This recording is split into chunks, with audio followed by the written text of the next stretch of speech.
పాయల్ శంకర్ గారు ఇస్తాను మీకు ఇస్తాను పాయల్ శంకర్ గారు మాట్లాడండి. ఓకే అధ్యక్ష, ధన్యవాదాలు. 2024 బడ్జెట్ ఉభయ సభలను ఉద్దేశించి గౌరవనీయులైన గవర్నర్ గారి ప్రసంగంపై ధన్యవాదాలు చెప్పే తీర్మానంలో నాకు మాట్లాడే అవకాశం ఇచ్చినందుకు మీకు ప్రత్యేకంగా ధన్యవాదాలు అధ్యక్ష. ఈ సభకు కొత్తగా వచ్చినటువంటి సభ్యుణ్ణి, ఏవైనా తప్పులు జరిగితే పెద్దలు దాన్ని సవరించాల్సిందిగా ముందు మీకు విజ్ఞప్తి చేస్తున్నా అధ్యక్ష. గవర్నర్ గారి ప్రసంగంలో ముందుగా ప్రజాకవి పద్మవిభూషణ్ స్వర్గీయ శ్రీ కాళోజీ గారి మాటలను పరిచయం చేస్తూ గవర్నర్ గారి ప్రసంగం మొదలుపెట్టినటువంటి తీరు చాలా సంతోషం అనిపించింది అధ్యక్ష. అధికారం ఉన్నదని హద్దు పద్దు లేక అన్యాయ మార్గాల నార్జింపబూనిన, అధికారం ఉన్నదని హద్దు పద్దు లేక అన్యాయ మార్గాల నార్జింపబూనిన, అచ్చి వచ్చే రోజులంతమైనాయి. అది 2 నెలల క్రితమే ఆ ప్రక్రియ జరిగింది. కాంగ్రెస్ పార్టీకి అధికారం కూడా వచ్చింది అధ్యక్ష. నిజంగా ప్రభుత్వం కాళోజీ మాటలను నమ్మి పరిపాలన అహంకారం లేకుండా న్యాయంగా పరిపాలిస్తుందని, ప్రతిపక్షాల సలహాలను సూచనలను తీసుకుంటుందని, మంచి పరిపాలన అందిస్తుందని ఆశిస్తున్నాం అధ్యక్ష. గవర్నర్ గారి ప్రసంగం అంటేనే కొత్తగా ఏర్పడ్డటువంటి ప్రభుత్వం యొక్క ఆలోచన విధానాన్ని, పరిపాలన చేసే తీరుని, రాష్ట్ర అభివృద్ధి కొలమానం అన్నీ కలిపి రేపు రాష్ట్ర ప్రజల భవిష్యత్తును సూచించేదే గవర్నర్ గారి ప్రసంగం అధ్యక్ష.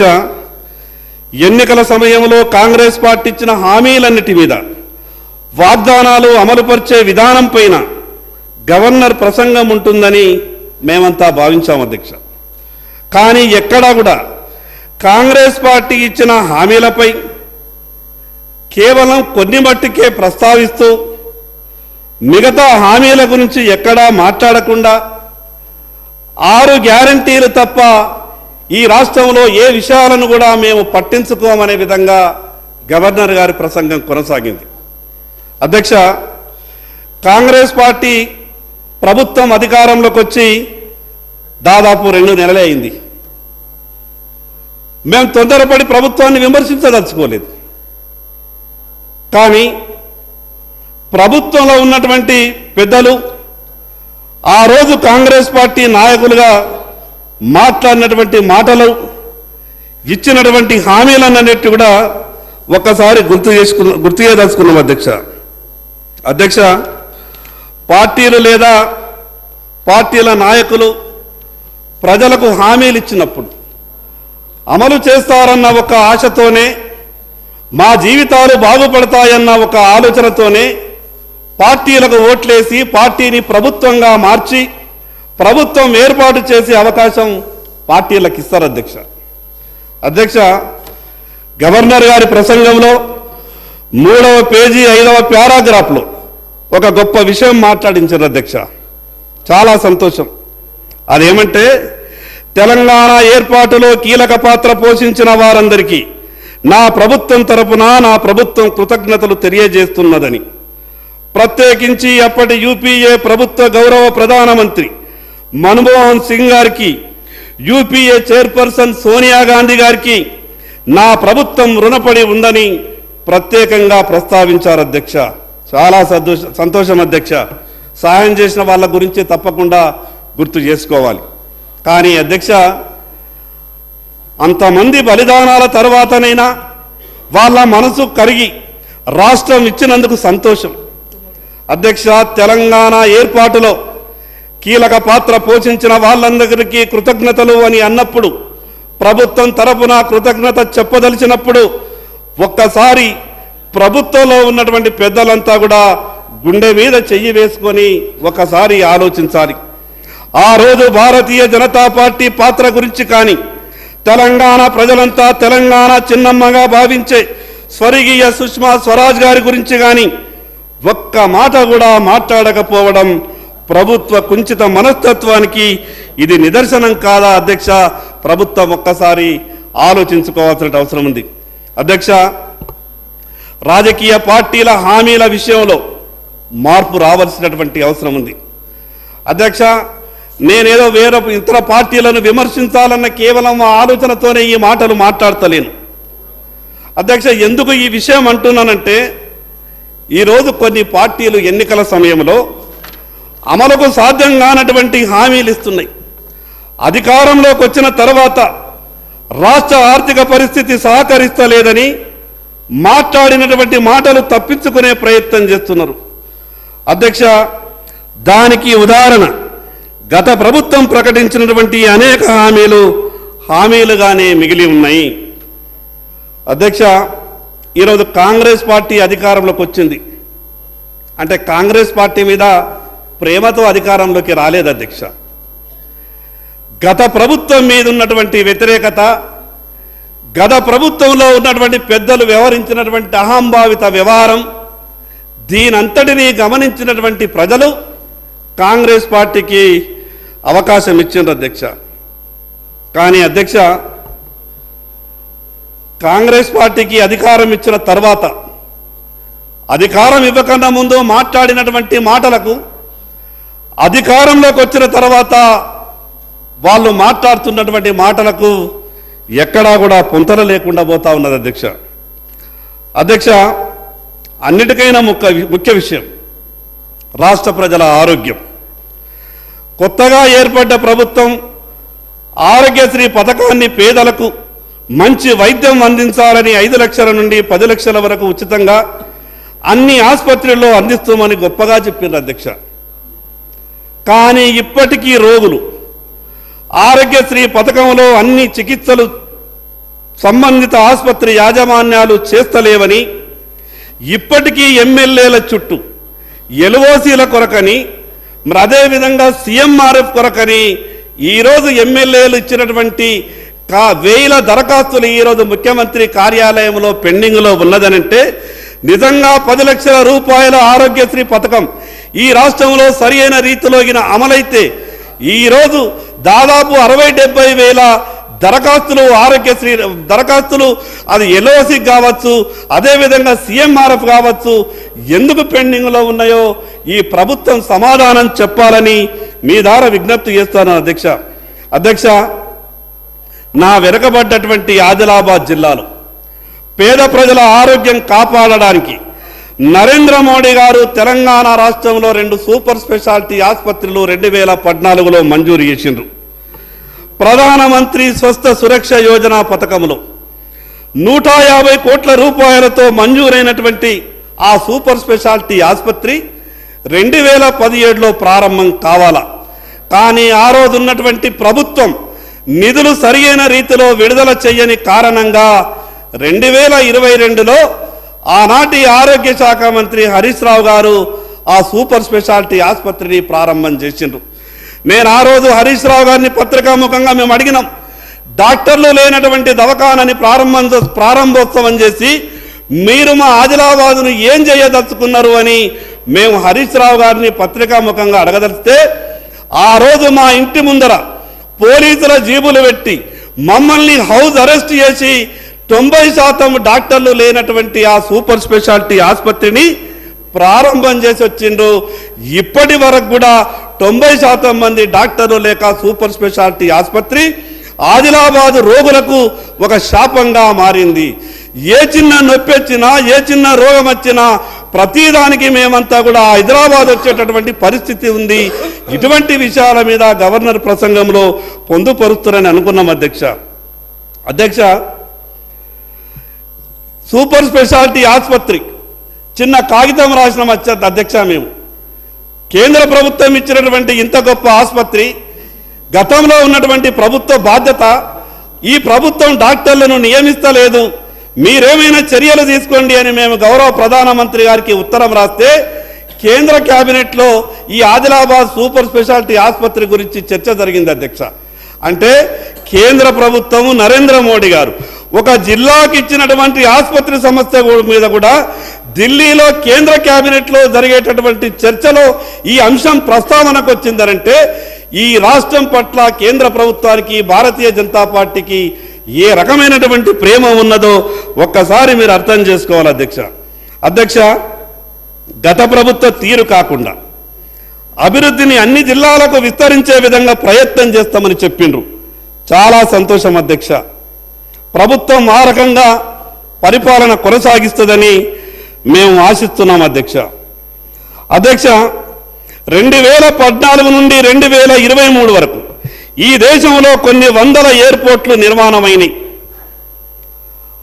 అదే రీతిన తెలంగాణకు కూడా ఎయిర్పోర్టులు మంజూరు చేస్తామని కేంద్ర ప్రభుత్వం ముందుకు వచ్చిన గత ప్రభుత్వం సహకరించలేదు అధ్యక్ష.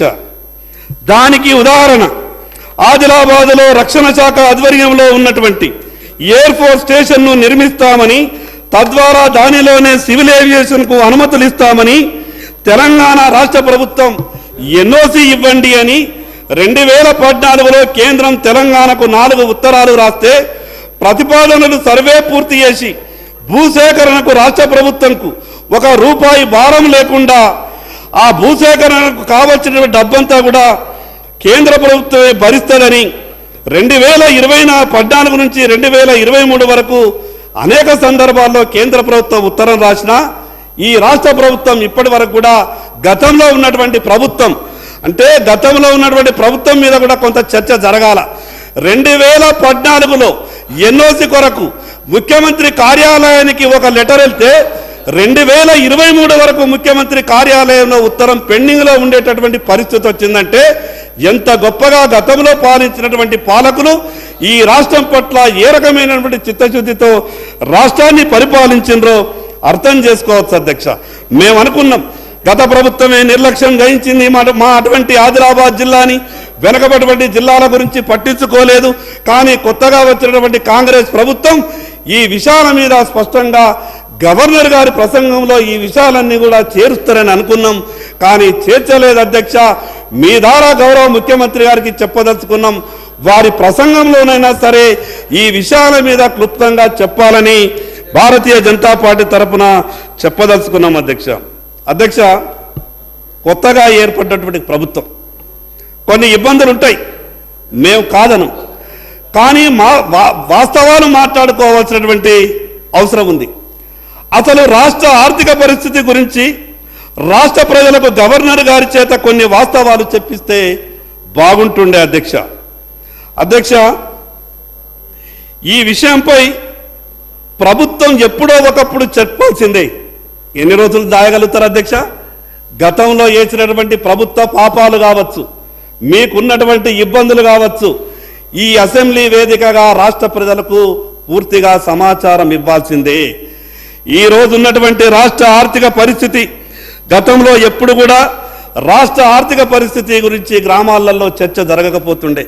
కానీ ఈరోజు రాష్ట్ర ఆర్థిక పరిస్థితి మీద ఏ చిన్న పిల్లవాడిని అడిగినా ఏమున్నది కొత్త ప్రభుత్వం దగ్గర, గత పాలకులే అంతా కూడా ఖాళీ చేసి వెళ్ళిపోయిందట అనే మాట గ్రామాలలో మాట్లాడేటటువంటి పరిస్థితి వచ్చిందనంటే ఈ రాష్ట్ర ఆర్థిక పరిస్థితి ఎంత ఇబ్బందులలో ఉన్నదో ఒక్కసారి అర్థం చేసుకునేటటువంటి అవసరం వస్తూ ఉన్నది అధ్యక్ష.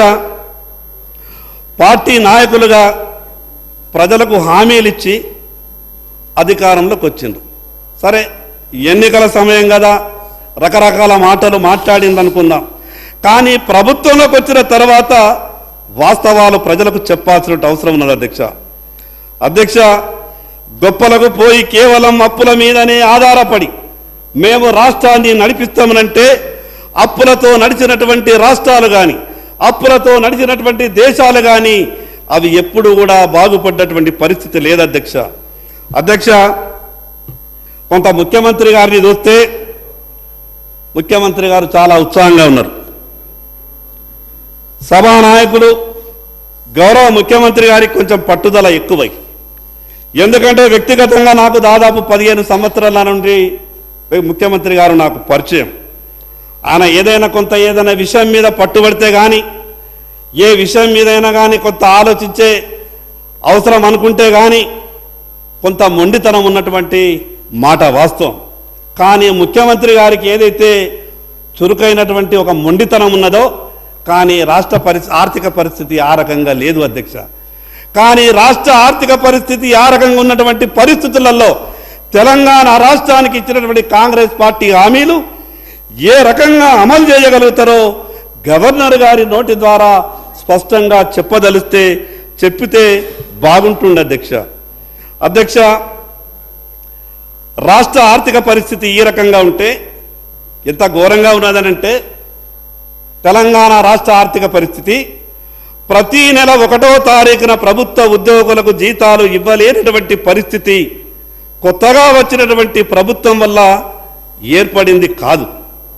కానీ కొత్తగా ఏర్పడినటువంటి ప్రభుత్వంలోకి వచ్చినటువంటి మొదటి నెలలో మేము 1వ తారీఖు నాడు జీతాలు ఇచ్చేసినాం కదా, అంతకన్నా ఎక్కువ మీకేం కావాలనే విధంగా కాంగ్రెస్ పార్టీ మాట్లాడే ప్రయత్నం చేస్తే, ఈ రాష్ట్రంలో కాంగ్రెస్ పార్టీకి అధికారం ఇచ్చింది ప్రజలు కేవలం ప్రభుత్వ ఉద్యోగులకు మొదటి నెల జీతాలు ఇవ్వతందుకే కాదు, మీరు ఇచ్చినటువంటి అన్ని హామీలు నిలబెడతారని, గతంలో టీఆర్ఎస్ పార్టీ చేసినటువంటి తీరు పరిపాలనను చెయ్యరని మీకు అధికారం ఇచ్చిన తప్పితే, మేమేదో మొదటి తారీఖు నాడు ప్రభుత్వ ఉద్యోగులకు జీతాలు ఇస్తున్నాం కదా, ఇంతకన్నా గొప్పగా మేమేం చేయగలుగుతామనే విధంగా మీరు మాట్లాడితే ప్రజలు కాంగ్రెస్ పార్టీని క్షమించరు అధ్యక్ష.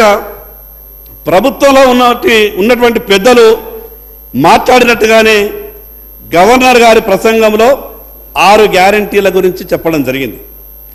నాకొక అనుమానం అనిపిస్తున్నది అధ్యక్ష, ఈ 6 గ్యారంటీల గురించే చెప్తున్నారు, మిగతా హామీలకు గ్యారంటీ లేదా? మిగతా హామీలకు ఎవరి గ్యారంటీ ఇవ్వాలి అధ్యక్ష? మేము కేవలం 6 గ్యారంటీలకే గ్యారంటీ ఇస్తున్నాం, మిగతా మా పార్టీ నాయకులు కానీ మా మేనిఫెస్టోలో ఉన్నటువంటి అంశాలు కానీ మాకు సంబంధం లేదనే విధంగా ప్రభుత్వంలోని పెద్దలు మాట్లాడేటటువంటి ప్రయత్నం చేస్తూ ఉన్నారు అధ్యక్ష. నేను అనుకుంటున్నా, ఈ 6 గ్యారంటీలు కాకుండా కాంగ్రెస్ పార్టీలు ఇచ్చినటువంటి మేనిఫెస్టోలో ఉన్నటువంటి అన్ని విషయాల మీద గవర్నర్ గారితో స్పష్టంగా చెప్పి ఆ హామీలను ఎప్పటి వరకు అమలు చేయగలుగుతారో ఆ విషయం మీద గవర్నర్ గారి నోటి ద్వారా మాట్లాడిస్తే రాష్ట్ర ప్రజలు సంతోషపడుతుండే అధ్యక్ష. మద్యం ఈ రాష్ట్రంలో ఏరులై పారుతున్నది. గ్రామానికి 10 బెల్ట్ షాపులు ఉన్నాయి, ప్రభుత్వమే నడిపిస్తున్నది. గత ప్రభుత్వం నడిపించింది బెల్ట్ షాపులని, ఈ ప్రభుత్వం నడిపిస్తున్నది. గతంలో ఉన్నటువంటి వాళ్ళు కూడా దానికి బాధ్యులే, ప్రస్తుతం ఉన్నటువంటి ఈ ప్రభుత్వంలో ఉన్నటువంటి పెద్దలు కూడా బాధ్యులే. ఈరోజు పేదల బతుకులు ఈ మద్యం వల్ల గొప్పగా చెప్తారు అధ్యక్ష. ఈ అసెంబ్లీ వేదికగా మేము ఈ రాష్ట్ర ప్రజల ఆరోగ్యం కొరకు వేల కోట్ల రూపాయల ఖర్చు చేస్తున్నామని, ఒక పక్క ఈ రాష్ట్ర ఖజానా నింపుకోవడానికి పేదలకు విత్తలవిడిగా మద్యం దాపి, మరో పక్క మీ జీవితాలను మీ ఆరోగ్యాలను కాపాడుకోవడానికి మేము వేల కోట్ల రూపాయలు బడ్జెట్లో కేటాయింపు చేస్తున్నామనంటే అది మంచి పద్ధతి కాదు అధ్యక్ష. కాంగ్రెస్ పార్టీ గౌరవ సభా నాయకుడు ముఖ్యమంత్రి గారు అనేక సందర్భాల్లో చెప్పిండ్రు, మేము అధికారంలోకి వచ్చిన తర్వాత ఈ రాష్ట్రంలో ఉన్నటువంటి బెల్ట్ షాపులన్నీ కూడా మూసేస్తామని చెప్పిండ్రు. ఈరోజు మహిళా గవర్నర్ గారి చేత మీరు సభలో మాట్లాడించినటువంటి ఆ విషయంలో ఈ బెల్ట్ షాపులు ఎప్పటి నుండి మూసేస్తారో స్పష్టంగా చెప్పింటే ఈ రాష్ట్ర మహిళలంతా కూడా కొంత సంతోషపడుతుండే అధ్యక్ష. గాడి తప్పిన ఈ తెలంగాణ రాష్ట్ర ఆర్థిక వ్యవస్థను శంకర్ గారు మీరు ఎట్లా గాడిన పెడతారో ముగించండి, కొంచెం ముగించండి, టైం అన్న. మేము 8 మందివి, మేము ఎప్పుడు మాట్లాడదామన్నా కూడా దయచేసి కొత్తగా వచ్చినటువంటి సభ్యులకు కొంత సమయం ఎక్కువ ఇచ్చే అవకాశం ఇవ్వండి. మేము ప్రత్యేకంగా మొదటి రోజు స్పీకర్ గారు చెప్పిండ్రు, సభ్యులంతా కూడా సహకరించాలా, కొత్తగా వచ్చినటువంటి సభ్యులకు అవకాశం ఇవ్వాలని. అధ్యక్ష, గాడి తప్పిన తెలంగాణ రాష్ట్ర ఆర్థిక వ్యవస్థను మీరు ఎట్లా గాడిన పెడతారో అనే విషయాన్ని గవర్నర్ గారి నోట చెప్పించి ఉంటే కొంత బాగుంటుండే అధ్యక్ష.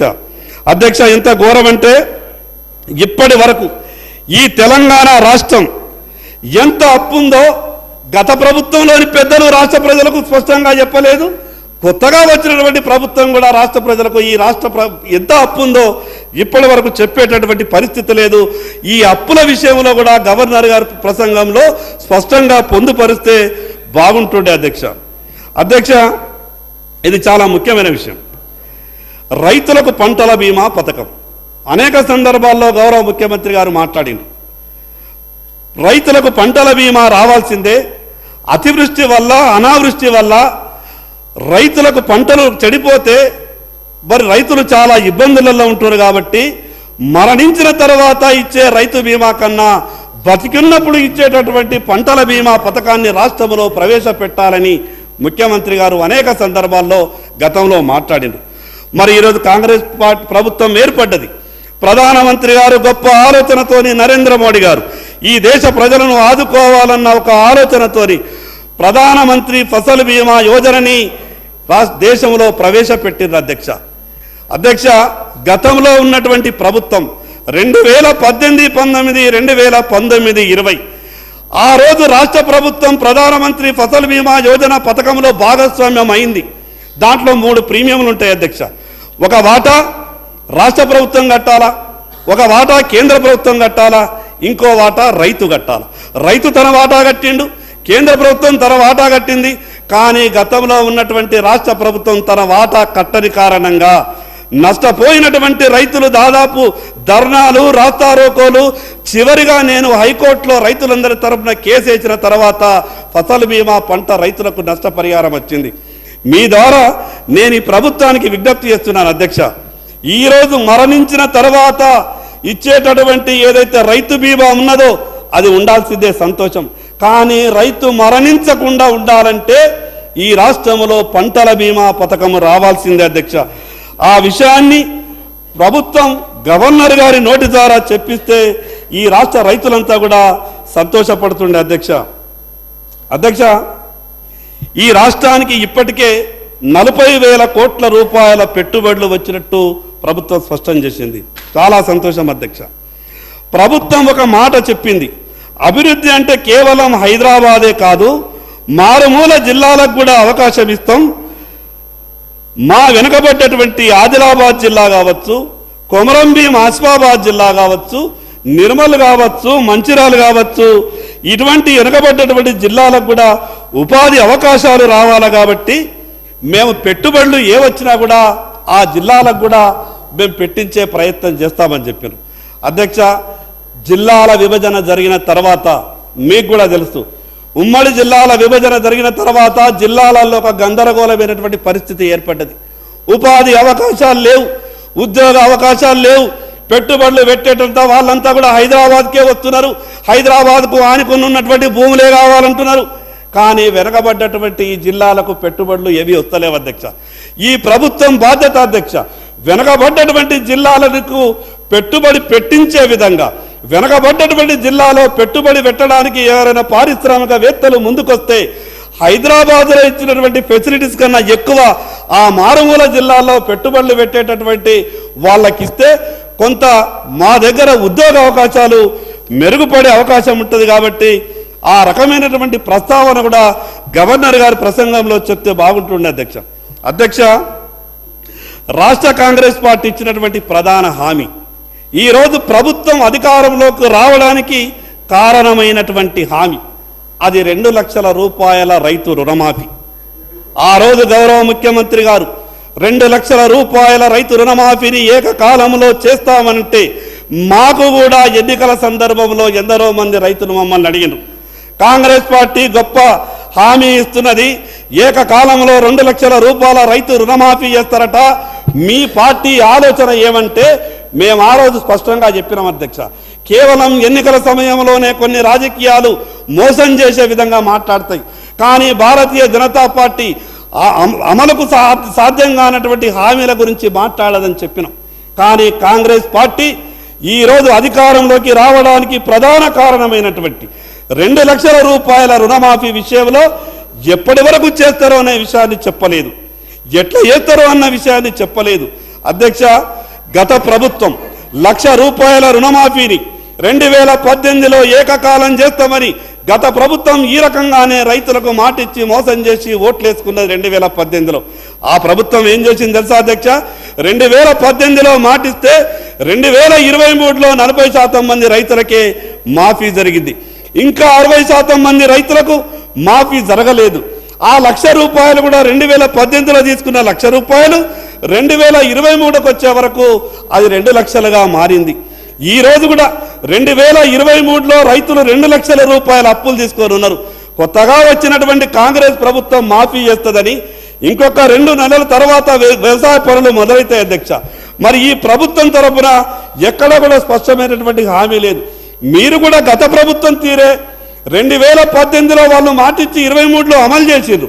మీరు కూడా 2023లో అధికారంలోకి వచ్చి మళ్ళీ 2028, 29లో మేము దాన్ని మాఫీ చేసే విధంగా ప్రయత్నం చేస్తామంటే ఈ రోజు ఉన్నటువంటి 2 లక్షల రూపాయల అప్పు రేపు 4 లక్షలుగా మారే అవకాశం ఉన్నది అధ్యక్ష.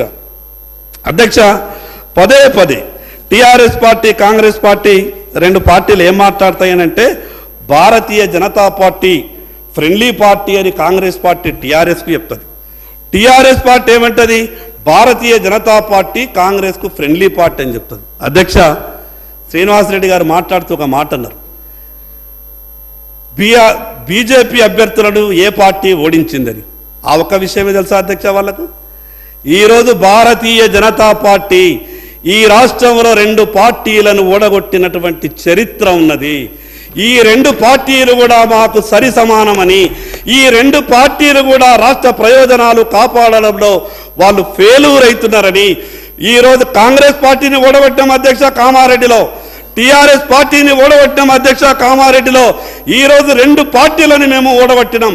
ఆ అవకాశం కూడా 2 పార్టీలను ఓడగొట్టేటటువంటి అవకాశం కూడా కామారెడ్డి ప్రజలు భారతీయ జనతా పార్టీకి ఇచ్చారు అధ్యక్ష.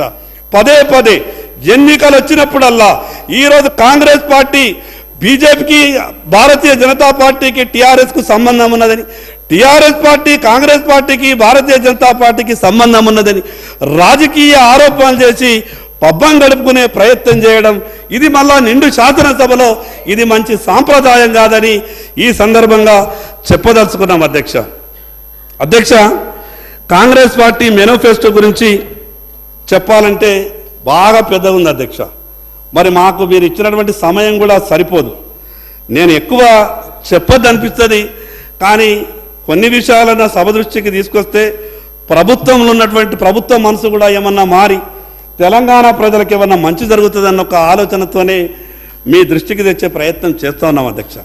అధ్యక్ష, నేను గత సభలో ఒక విషయం అడిగిన, గత ప్రభుత్వం ఎస్సీ ఎస్టీలకు 100 యూనిట్లు ఫ్రీ అని చెప్పి 101 యూనిట్ అయినా 101 యూనిట్కు బిల్లు వసూలు చేసిండ్రు. మీరు కొత్తగా 200 యూనిట్లు ప్రతి ఇంటికి ఉచితంగా ఇస్తామన్నారు కదా, మరి ఎన్ని యూనిట్లు కాల్చినా 200 యూనిట్లని కటియేసి మిగతా దానికి బిల్లులు చేస్తారా, లేదా గత ప్రభుత్వం తీరే ప్రజలని మోసం చేస్తారంటే ఆ విషయం మీద కూడా ప్రభుత్వం స్పష్టంగా గవర్నర్ గారితో చెప్పించే ప్రయత్నం చేయలేదు అధ్యక్ష. అధ్యక్ష, మీ ద్వారా ప్రభుత్వంలో ఉన్నటువంటి అధ్యక్ష మీ ద్వారా ప్రభుత్వంలో ఉన్నటువంటి పెద్దలకు ఒక విషయం చెప్పదలుచుకున్న అధ్యక్ష, రాజకీయ భేషజాలకు పోయి తెలంగాణ రాష్ట్రానికి మాత్రం అన్యాయం చేయవద్దని కోరుతున్నా అధ్యక్ష.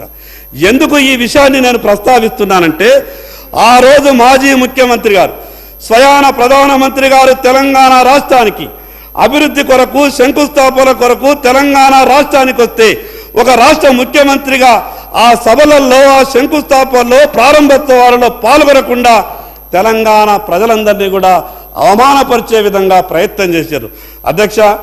ఇక్కడ ఈ రాష్ట్రంలో ఉన్నటువంటిది ప్రభుత్వం. నరేంద్ర మోడీ గారి దగ్గరకో, భారతీయ జనతా పార్టీ మంత్రుల దగ్గరకో వ్యక్తిగతంగా పోతలేరు అధ్యక్ష. ప్రభుత్వ పరంగా జరగాల్సినటువంటి కార్యక్రమాలు జరగాలనంటే కేంద్రంలో ఉన్నటువంటి ప్రభుత్వంతో సఖ్యతగా మెదులుతేనే ఈ రాష్ట్రానికి ఏదైనా మంచి జరిగే అవకాశం ఉంటుంది అధ్యక్ష. కేవలం ఎన్నికల సమయంలో ఈ రకమైనటువంటి ఆరోపణలు చేసి రాజకీయ పబ్బం గడుపుకోవాలా, కేవలం రాజకీయ విమర్శలు చేసి రాష్ట్రాన్ని పరిపాలించాలనుకుంటే మాత్రం రాష్ట్ర ప్రజలు అన్ని విషయాలను గమనిస్తూ ఉన్నారు అధ్యక్ష. ఇంకా కొన్ని విషయాలు మీకు చెప్పాలని ఉన్నది, కానీ మీరు పదే బెల్లు కొడుతున్నారు అధ్యక్ష. కొత్తగా వచ్చినటువంటి సభ్యులం కాబట్టి మరి అధ్యక్షుడు ఇచ్చినటువంటి ఆదేశాన్ని మేము పాటించాలా. అందుకే ఇంకొక విషయం కూడా మీకు స్పష్టం చేస్తున్నా అధ్యక్ష, ఈ వెనుకబడ్డటువంటి ఆదిలాబాద్ జిల్లాలో గౌరవ ముఖ్యమంత్రి గారు, మీ ద్వారా గౌరవ ముఖ్యమంత్రి గారికి విజ్ఞప్తి చేస్తున్నా, వారు ఇచ్చేటటువంటి రిప్లైలో సమాధానం చెప్పాలా. తెలంగాణ రాష్ట్రంలో ఒకే ఒక్క ఎయిర్పోర్ట్ ఉన్నది. మరి రెండవ ఎయిర్పోర్టుగా అభివృద్ధి చేయడానికి ఆదిలాబాద్కు అవకాశం ఉన్నది. ఇప్పటికే రక్షణ శాఖ అన్ని విధాలుగా నిధులు ఇవ్వడానికి సిద్ధంగా ఉన్నది. కాబట్టి ఆదిలాబాద్లో ఎయిర్పోర్టు నిర్మాణం చేయడానికి ప్రభుత్వం నుంచి ఎటువంటి చర్యలు తీసుకుంటున్నారో మీ ద్వారా చెప్పాల్సిందిగా ముఖ్యమంత్రి గారిని కోరుతా ఉన్నాను అధ్యక్ష.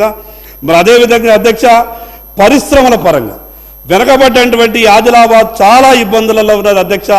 ఉద్యోగ అవకాశాలు లేవు, ఉపాధి అవకాశాలు లేదు, చాలా ఇబ్బందులలో ఉన్నటువంటి యువతకు పెట్టుబడులు ఏ వచ్చినా వెనకబడ్డటువంటి ఆదిలాబాద్ జిల్లాకు అవకాశం ఇవ్వాల్సిందిగా మీ ద్వారా గౌరవ ముఖ్యమంత్రి గారికి విజ్ఞప్తి చేస్తా ఉన్నాను అధ్యక్ష. మరి అదేవిధంగా అధ్యక్ష, మేము 8 మంది సభ్యులు ఉన్నాం. మాకు ఒకరికే మాట్లాడే అవకాశం ఇస్తున్నారు. మీకు మా పార్టీ తరఫున విజ్ఞప్తి చేస్తాను అధ్యక్ష, మాకు 2 సభ్యులకు మాట్లాడే అవకాశం ఇవ్వండి. ఎట్లా కూడా మీరు మాకు ఒక ఎగ్జెన్షన్ ఇస్తామన్నారు. కొత్తగా వచ్చే సభ్యులకు మేము కొంత అవకాశం ఎక్కువ ఇస్తామన్నారు. కాబట్టి పార్టీ పరంగా కూడా మేము 8 మంది గెలిచినటువంటి శాసనసభ్యులం ఉన్నాం. మాకు 2కి అవకాశం ఇవ్వాల్సిందిగా మీకు విజ్ఞప్తి చేస్తూ, ఈ గవర్నర్ గారి ప్రసంగంపై ధన్యవాదాలు తెలిపే తీర్మానంలో నాకు మాట్లాడే అవకాశం ఇచ్చినందుకు మీకు ప్రత్యేకంగా ధన్యవాదాలు తెలియజేస్తూ సెలవు తీసుకుంటున్నాను అధ్యక్ష.